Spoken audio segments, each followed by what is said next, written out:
You think you can just ignore the rules here? The police are on their way. Those were the first words I ever heard from my HOA president, Celeste Whitmore, as she blocked my driveway with a clipboard and a $450 violation notice. I'd owned the house for 3 weeks. When I told her I wasn't part of her HOA, she dialed 911. What she didn't know was that by the end of it, I'd own every inch of land her HOA stood on. It started like any other hot Georgia afternoon, the kind where the sun feels like it's punishing you for existing. I'd just pulled into my driveway at 42 Cedar Ridge Lane, sweat already rolling down my neck when I saw her marching toward me, pastel cardigan blonde bob and that look of authority that only comes from decades of bossing people around. She raised her clipboard like a sword. "Mr. Hartwell," she snapped, "you've ignored multiple notices.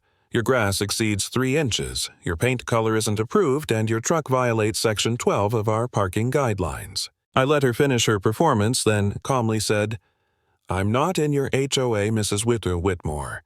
Lot 42 isn't part of your covenant." Her smile froze. "That's impossible. Every home on this street is part of the association." I showed her my deed, the survey map, everything. She didn't even glance at them. "You can't just opt out because you don't feel like following the rules." "I'm not opting out," I said. I was never in. She turned red, then white. "We'll see about that," she hissed, dialing her phone. "I'm calling the police." So I stood there on my own driveway letting my phone record everything while she reported me for existing. 12 minutes later, Officer Brennan arrived. He looked at my paperwork, compared the maps, and said, "Ma'am, his lot isn't under your HOA's jurisdiction." The look on her face was worth every second of harassment that would follow. I wish the story ended there. It didn't. The next week, an orange violation notice appeared on my door. Then another. Then another. Landscaping, non-compliance. Trash container visible. Vehicle parked at an angle. My mailbox looked like a Christmas tree made of fines. I emailed her. No response. Then came a letter from her husband's law firm, Whitmore & Associates, demanding $675 in unpaid dues. That's when it clicked. Her husband was the HOA's lawyer.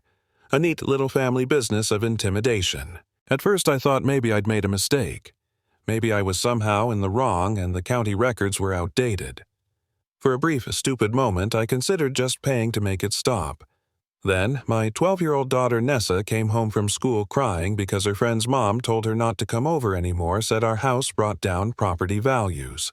That broke something in me. I realized I wasn't just fighting a fine. I was fighting people who thought power made them untouchable. My friend Kieran, a real estate attorney, told me if they're pushing this hard, they're hiding something. Stop defending.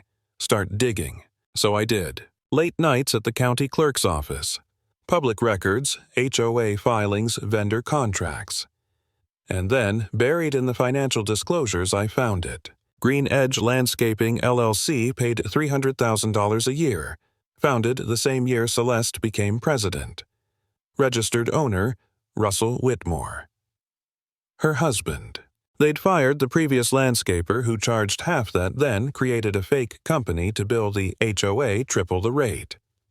And it wasn't just the overpricing. The math didn't even add up, thousands missing every year. It wasn't about rules, it was about money. Then, one day I got a message from Mrs. Holloway, an elderly neighbor who'd lived there since the 90s. She asked to meet at a Starbucks off record. She slid a USB drive across the table. Celeste accidentally replied all to an email thread she whispered. "You'll want to see this." I plugged it in when I got home. There it was, emails between Celeste and Russell. Russell. "If he doesn't pay, we'll be short $4,800 this quarter. Celeste.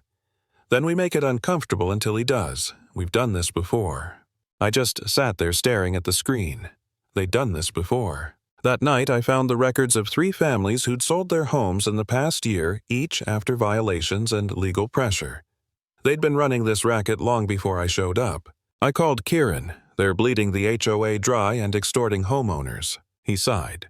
"You want justice by the ground out from under them." What? He explained the HOA had fallen behind on property taxes for the common areas the Park Pool Clubhouse over $18,000 owed. The redemption period had expired. The property was heading for auction. If you win, he said, you become their landlord. That was the moment I stopped being their victim and started being their problem. 6 weeks later, I sat in the county auction room with a cashier's check for $45,000. Russell showed up too smug as ever. When the clerk called the parcel, he immediately bid $30,000. I raised mine to $35,000. He hesitated, sweat beading on his forehead. 40, he muttered. 45, I said. The room went quiet. Sold to bidder 17, the clerk announced. That bidder was me. By sunset, I legally owned the HOA's park pool and clubhouse. Everything they'd used to justify their dues now belonged to me. The next morning, Celeste showed up at my door. No clipboard, no smile, just panic. "Mr. Hartwell, you don't understand what you've done," she said. "You'll destroy this community." I crossed my arms. "You mean the fake landscaping contracts your husband wrote to himself? The $22,000 that disappeared? That community?" Her eyes went wide. "You can't prove. I have everything I cut in. Emails, bank records, contracts. And I've already filed a complaint with Consumer Affairs. You keep pushing and it goes to the DA. She just stood there shaking. "What do you want?" "I want you and Russell off the board. A full audit. New elections. And if you refuse, I'll fence off the pool and lease it back to your HOA at market rate." She looked like she might faint. "You'd hurt everyone just to get revenge." I leaned forward. "You hurt everyone when you turned this place into your ATM." She left without another word. 2 nights later was the monthly HOA meeting. She tried to ban me by email. Kieran just texted back, "Show up anyway." So I did. When I walked in, she stood at the door blocking me with 2 board members. "You're not welcome here," she barked. I raised my phone. "Under Georgia Code 44-3-244. This is an open meeting and I own this building. Move." Gasps rippled through the crowd. Inside, 40 residents sat waiting. Celeste tried to open the meeting talking about false accusations, but I stood up. "Point of order," I said. "You mentioned legal issues, let's discuss them now." Someone in the back shouted, "Let him speak." So I did. I held up the original covenant 41 lots listed. Mine isn't one of them. Then the financial disclosures, $300,000 to Green Edge Landscaping owned by Russell Whitmore. Then the emails, "We'll make it uncomfortable, we've done this before." You could hear a pin drop. Mrs. Holloway stood and confirmed everything. Another resident said his family had been driven out the year before. Then someone yelled, "I move to remove the Whitmores from the board." It passed 39-2. Celeste gathered her papers and walked out, red-faced Russell trailing behind. Nobody clapped until the door shut. Then the room erupted. I didn't stay for the applause. I just stepped outside, took a breath, and felt finally quiet. The next morning, the new interim board called me. They'd terminated Green Edge, hired an independent auditor, and discovered nearly $87,000 missing over 5 years. Both Celeste and Russell were charged with fraud and barred from any HOA position statewide. I didn't feel triumphant. Just done. People later called me a hero, but I wasn't.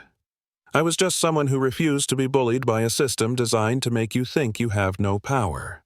And that's what I learned: power only works if you let people convince you you don't have any.